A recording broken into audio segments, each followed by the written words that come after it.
Hello.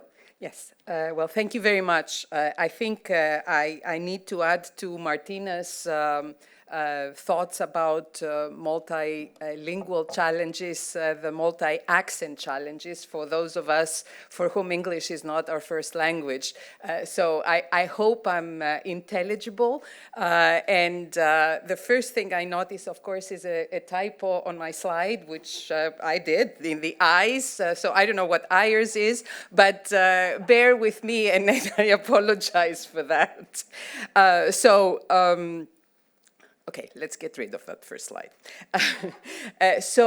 On Sunday, 22nd September of 2019, the Thomas Cook Company, which pioneered package holidays to Europeans for the world for about 180 years, collapsed.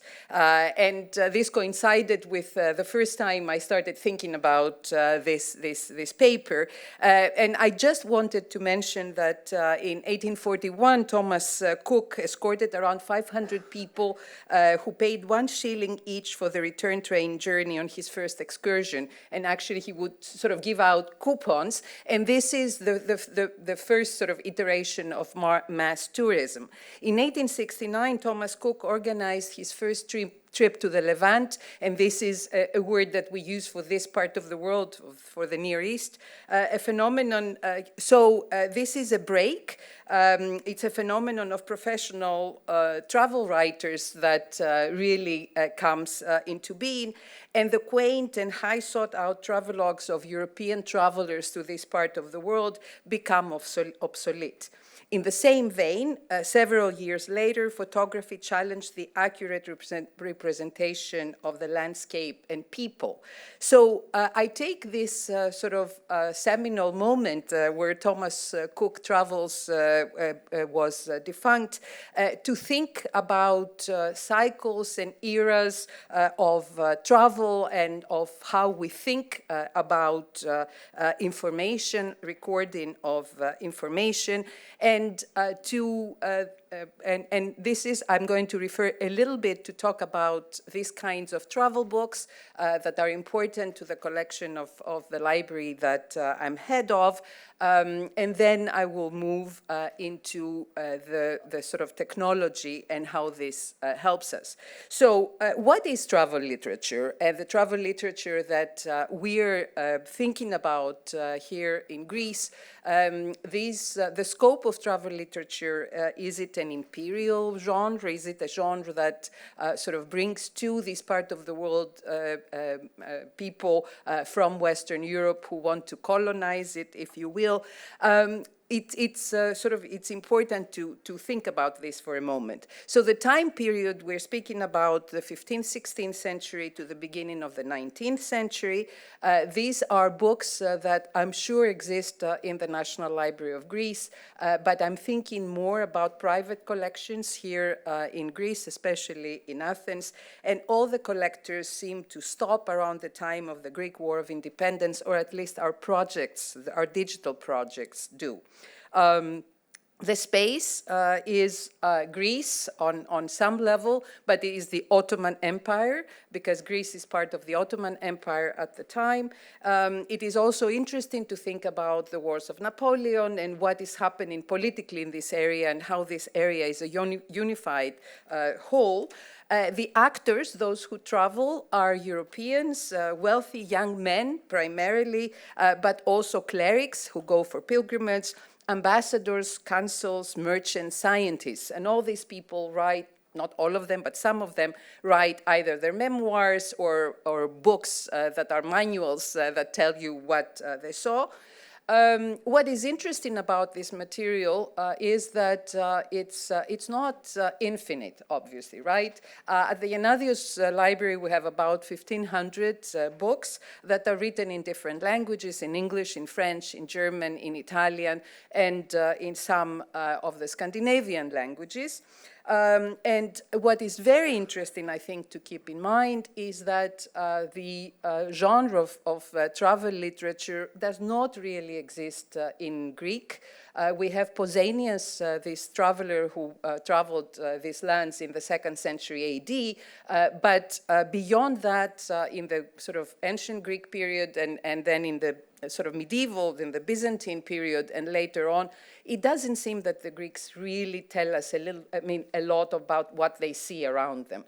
So these travelers' books are very interesting to sort of give us glimpses of information. And I'm showing here, of course, I focus on Athens.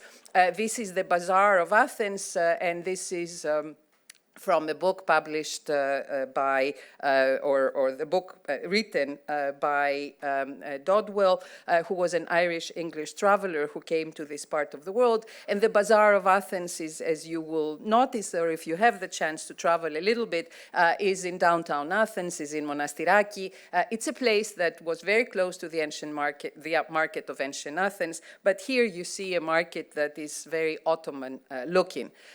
So one part is the realities of what they saw.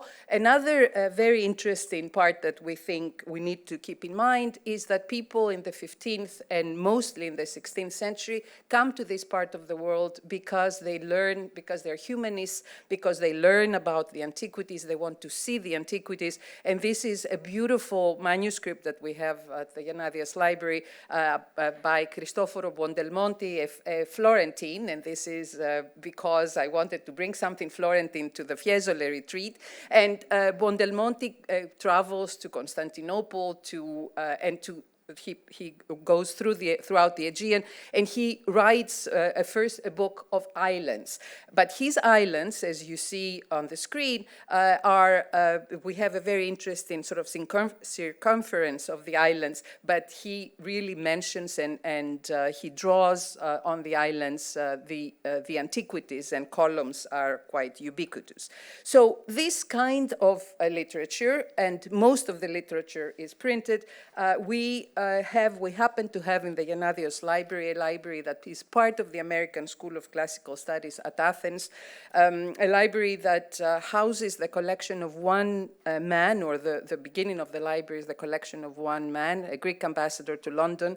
The library opened its doors to the public in 1926. And within the doors, within the library, we have a wonderful collection that deals with the afterlife of antiquity, and that deals with medieval and early modern Europe. So Ioannis Janadios is one of these collectors, and he has this geography and travel collection within his general collection. There are three other people that I wanted to mention who are important collectors of travel books. Evstathios Thinopoulos, who left us unfortunately, he died a few years ago. He was a meticulous collector of travel books, also lived in London before he came to this country with his books, and he left his books to the Benaki Museum. Silvia Ioannou, who is also known as Miss Cyprus, has a great collection of travel books with a focus on Cyprus. And Panagiotis Laskaridis is the newcomer to the field. He has a quite important historical library that deals with travel books. So these are the actors in terms of our collectors. It is, and I think I need to emphasize this, especially coming after the talk of Philippos Tsimboglu on national libraries. These are, I'm speaking about private collections, and of course it's important to keep this in mind. So I come back to the images. Here you see one of these records of travelers who come to Athens, of course, to look for antiquities. And here you see, I think you have to pay attention on this particular building. up there, La Grande Mosquée. This is the Parthenon during the Ottoman period. So it's important to understand that what you see and how things are labeled is very, very interesting. I mean, obviously this person came to Athens to look for antiquities. So it's important to keep this in mind. This very interesting book, where in the 17th century, in both cases of Jacob Spon and George Weller, who come to Athens to look for the remains, and you see that they're pointing, reading inscriptions, and so many of these books are of the sort. The text, of course, tells us, gives us all the information. I'm showing the images because I'm an art historian, and they are much more sort of complete in showing us, visualizing what we're talking about. Of course, as I mentioned with the Tower of the Wind, with the Parthenon, these people come to Athens, come to Greece, and they experience the world around them. They may be looking for antiquities, but oftentimes what they appreciate, what they see is customs, is things that happen. And here is a very interesting description of the whirling dance of the dervishes in the Tower of the Winds, a monument that you can still see in the Roman market in downtown Athens. And Dodwell says how bad and how sort of weird this dance is, that these people is the most horrid and the most ridiculous ceremony. And then he keeps going for a page to tell us what the ceremony is. So obviously there is awe, and there are all these sort of odd things that come into play. And these are the wonderful texts that we are trying to capture. Within our collections, there are also interesting things that do not fit necessarily. These are costume books. These are important books from the 16th century, manuscripts and books from the 16th century that capture kinds of peoples in the way they're dressed, in what they're doing. And I think I have another one here because we're approaching lunchtime. So these are the cooks. So you understand that there is a lot of information in these books, in these manuscripts, that we need to capture, obviously. And here I'm speaking both as an art historian and a researcher, but also as head of one of these libraries that is trying to sort of work with this material. So since the late 1880s, so in the past sort of 35 years or so, there have been quite a few projects to categorize and make this material available to a world at large. For all of us, obviously, for all of these collections, you can come and look at the books. But from the beginning of the advent of computers, it has been very important to understand that this material can be somehow be categorized and sort of used in a different way. The pioneers were people at the Hellenic National Research Foundation, with Lucia Vroulia, to whom I'm going to you'll see her name in a moment. Then the Janadios Library, our indexing project, then Travelogues, Travel Trails, and Zephyrus, which is a project on Cyprus. And I'll just mention these projects, very briefly because we don't have time. So here we are in the early 1990s, and it is the advent of computers. So the first order of business was to identify the books, author, title, repository, date of travel. Interesting because obviously not all the books are published the same year that the travel happened. So there are all these sort of things that in order to understand and appreciate, you have to read the book. And I think the reading of the book is something that for us is important and delays these projects. And as I said, Lucia Vroulia was a visionary who actually worked on this project with many other people at the National Research Foundation. Our project at the janadios started in '92. I think it started in flashcards. I wasn't there at the time, but the whole point of the project at the janadios was to actually get out of these books that had now been sort of we had a bibliography for the books, get historical information on antiquities, architecture, natural history, health, population. You can read the rest. And all these categories had subcategories, and then you could actually search with geographical data and with historical data. Importantly, this here, and here I just show this one image, which is quite interesting. It's a marriage in Athens, and here you see the bride with her beautiful hairpiece. But in the back here, I don't know how easily you can see it, is the groom, and he's being shaved. So there are all these sort of very interesting and important things that one has to read into the image and the text that is next to the image. That this is a marriage ceremony. We have a woman, we have costumes, we have customs, we have professions, right? I mean, whoever shaves the groom.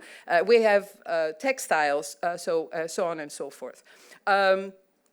But this sort of started at a very early age, early in terms of digitization. So the text was not available as a full text, and the references to these excerpts were, I mean, it would tell you that from page, I don't know, 55 to 70.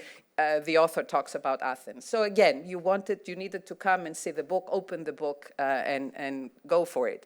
Since then, obviously, all these texts and all these books, or many of them, have been digitized. I mean, you can find them at the BNF, at the Bibliothèque Nationale in Paris. You can find them from the British Library, in many other sites. So it is interesting, and our project, the early project, was somewhat usable, although, again, page numbers have to do with different editions. It's not always easy. So in 2016, we actually started looking again at the project, and now we have a new iteration, Travel Trails, which is still going on. Many years later, right? And in this particular project that we're doing with the help of the Laskaridis Foundation, what we try to, I mean, what we are adding is actually tags and the full text or the text. So you sort of search with keywords, and you can also see the text. And of course, this is something that is much more easily done now.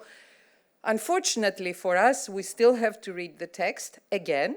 So these things are still within the sort of early stages, if you will, of digital technology. Similarly, the Zephyrus project of the Silvia Ioannou Foundation is a project that uses similar sort of technology.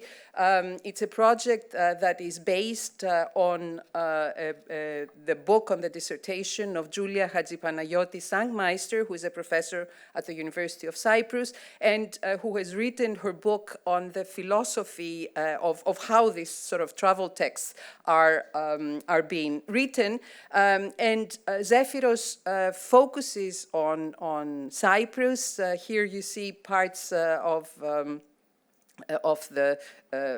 information that they include. It's very detailed, and you see that the book, the number of books, number of entries, and fields, and so on and so forth. What is very interesting about this project is that it happened in a relatively short period of time, 2 years, using, I think, 26 different people, and it was done obviously remotely because some of the people, I mean, were used for the reading of languages, I mean, Hungarian or Swedish, that you wouldn't readily have available, I mean, the people who spoke these languages in Cyprus.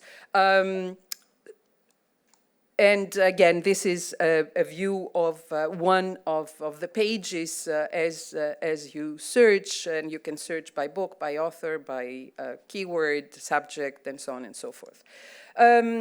I just wanted to mention the Thinopoulos Collection and the project that is being still refined at the Benaki Museum. And I wanted to mention it for a very interesting thing that is interesting for all the peculiarities of these collections. So Thinopoulos was very interested, as I highlight there, at the acquisition of variations of the same title. So he would gather all books that he could find. And to my surprise, he also, whatever he couldn't find, he would digitize them and actually print them and have them in his collection. So for him, it was very important to have the complete set, all the engravings, to know if the engraving was on page 20 or 25 or 35 or whatever it is. And because he was very much, the collection was in his home, he was actually a dragon person. So he had the catalogers there, and he would tell them, no, you're not doing this right or wrong. So in the case of this collection, which is really fascinating, we have what the material is being presented in a more, in a book-like way, because obviously, having him breathing down your neck, you couldn't really go much further than that. And this is, so I'm just showing the information. It's wonderful material, wonderful information, but it's something that is very close to the collector. And from the point of view of libraries, of repositories, I'm not sure if you really want the maker of the collection, the creator, so close. I wanted to mention 2 or 3 more things. So this is a different project. Is, I think, one of the most well-known and most interesting projects, which is called Travelogues. So this is a project that was developed by the Laskaridis Foundation. It is based squarely on materials from the National Research Foundation.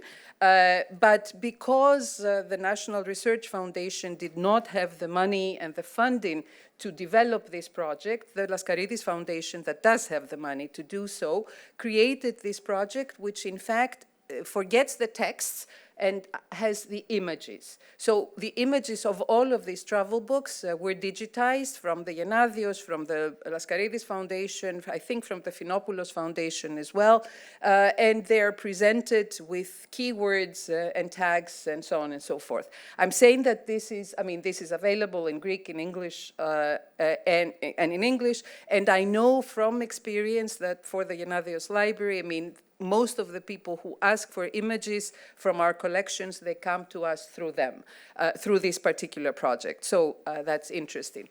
By project, if you will, from this travel and geography and travel collection are maps, which are a different thing, a different category. This is a beautiful manuscript map of Smyrna, of Smyrna, Izmir, of about 1822, and this is part, for us, it was part of a project in the early 2000s to actually identify all the map collections of the Janadios Library. We have about 3,000 maps, and this was done in an exemplary way with a project with all the American overseas centers in the Mediterranean, and is available, and we're now have been trying to revamp it. This is still a beta version, unfortunately, and to have all this material to share. So what I'm saying, I guess, is, or sharing a bit of our frustration, if you will, for this project that need a push into the world and into the world of the 21st century, because my sense is that they're all sort of late 20th century project. Kitchener's survey of Cyprus is a particular map that was, it's a project by the Ioannou Foundation, which adds the trigonometry and adds the georeferencing information for this particular map. So in closing, I think what I wanted to end by is that in order for us, I think, to get, or for this material, which, as I said, is finite, is not, it's not sort of millions of books, I think we need a push. I think we need to get to the point where now that the information is codified or has been codified, to get actually into artificial intelligence or get on board the projects like big data projects like the Time Machine, where we now that the information is coded, we can share it with larger projects and make it much more sort of applicable and much more easily accessible to people who are not necessarily looking for the Parthenon in Athens, but want to look at temples in the Mediterranean or whatever it is. What to me is interesting or has been interesting, and I think this has to do with my age, that I grew up with the book. I've used pencil and paper. I still am, actually, to take notes.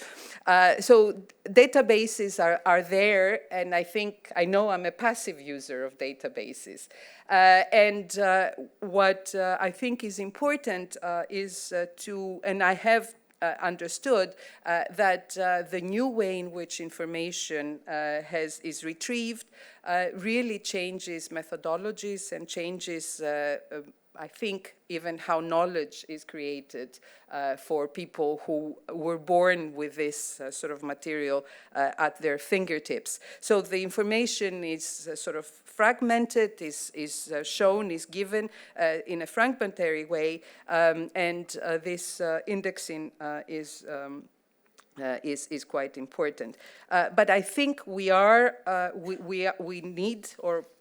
need in Greece to change our frame of reference.